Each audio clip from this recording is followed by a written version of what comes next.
Now let's move towards question answers. So the first one is name any 4 flowering plants. We have to name the 4 flowering plants, and also we have to mention the color of these flowers. So the first one is rose, and the color of rose is red. Second is jasmine. The color of jasmine is white. The third one is lotus. Color of lotus is pink. And then the fourth one is marigold. The color of the flowers is yellow. So this is your answer. So question number 2, name a flower that has all the 4 holes. The answer is hibiscus. Hibiscus. Third, in which part of the flower is the ovule found? The answer is ovary. Ovary. Ovary. Question number 4, what is pollination? The answer is here. You can write the answer from here. The process of transfer of pollen grains from the anther to the stigma of the same flower or another flower of the same type is known as pollination. Question number 5, what is meant by the term fertilization? The answer is here. The process of fusion of the male cell with the female cell is known as fertilization. Question number 6, give examples of 2 plants that show apical germination of seeds. The answer is bean and cotton. Question number 7, what are the conditions necessary for the germination of seeds? The answer is here.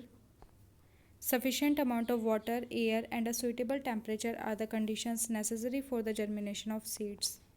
8th, where does fertilization occur in a flowering plant? The answer is ovary.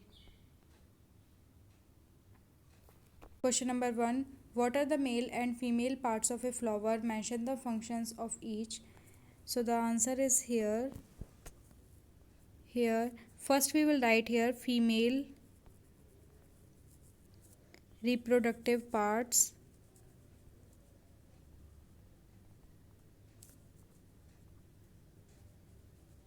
Then we will write a stigma. It has a sticky substance for trapping the pollen grains. Style holds the stigma high to catch up the pollen grains. It varies in length. Ovary, it protects the ovule and grows into the fruit. Ovule, the ovule develops into seeds. Then we will write male reproductive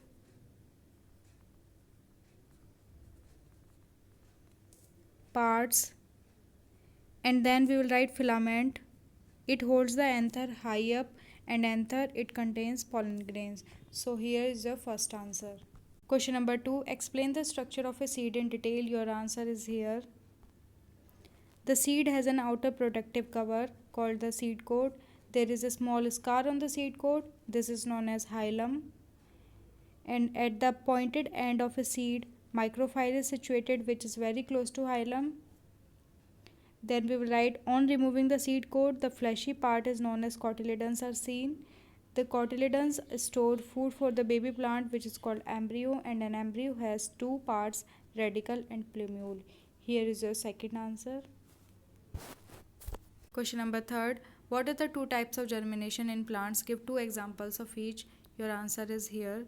A seed can be germinated by 2 types, apical germination and hypogeal germination. First we will write about apical germination. Bean, cotton, papaya and castor are the seeds that show apical germination. Then we will write about hypogeal germination.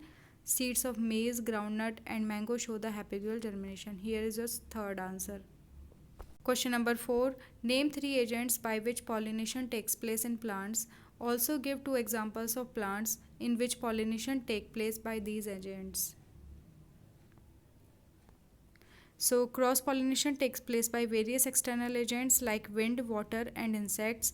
So first we will write about pollination by wind, and the examples are maize and wheat. And then we will move towards pollination by water, and the examples are hydrilla and vallisneria. Then we will move towards pollination by insects, and the examples are orchids, and salvia. Question number 5. Which part is played by stamens and carpels of a flower in reproduction? Your answer is here.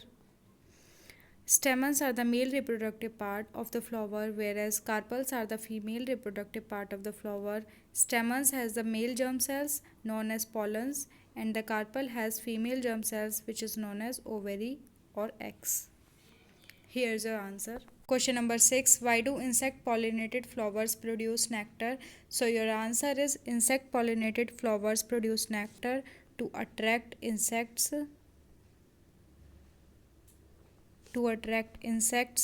for pollination.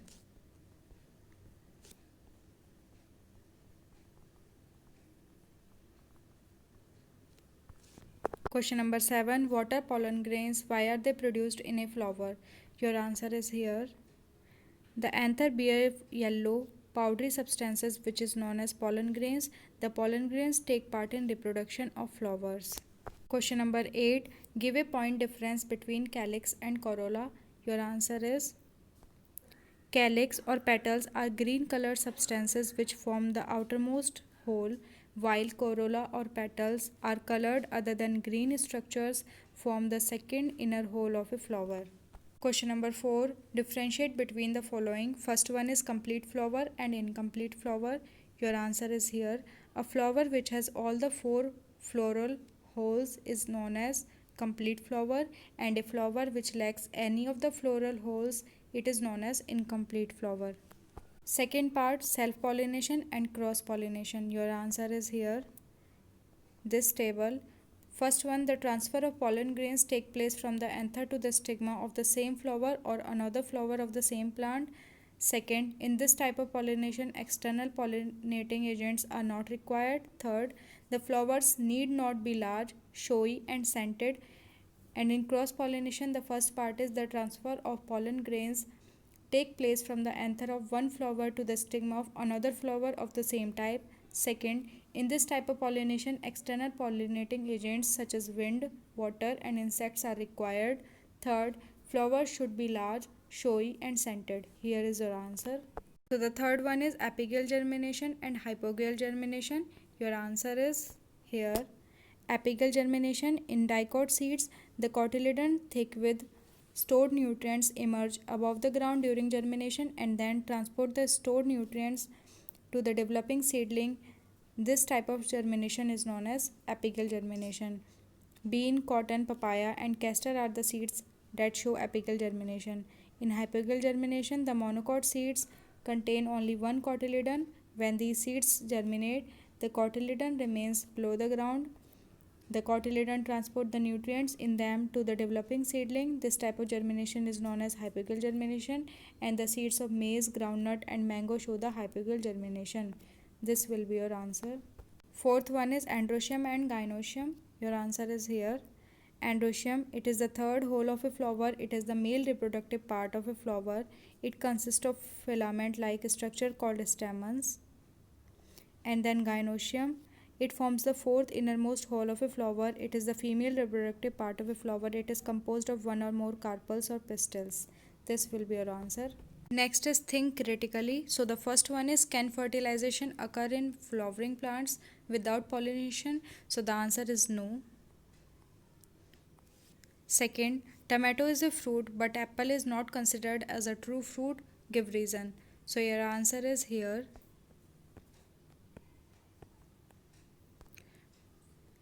Apple is an example of false fruit because it does not develop from the flower but develops from the thalamus, a part on which the flower grows, so it is not considered as a true fruit. Here is your answer. Last question is based on a diagram. So the first one is given here is a diagrammatic sketch of the vertical cross section of a flower. Here a diagram is given of a flower.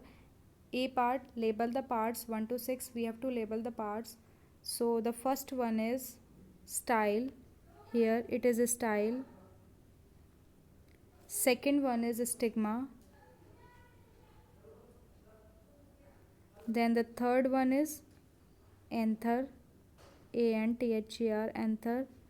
The fourth one is here filament. Fifth is here ovary. And the sixth is ovule.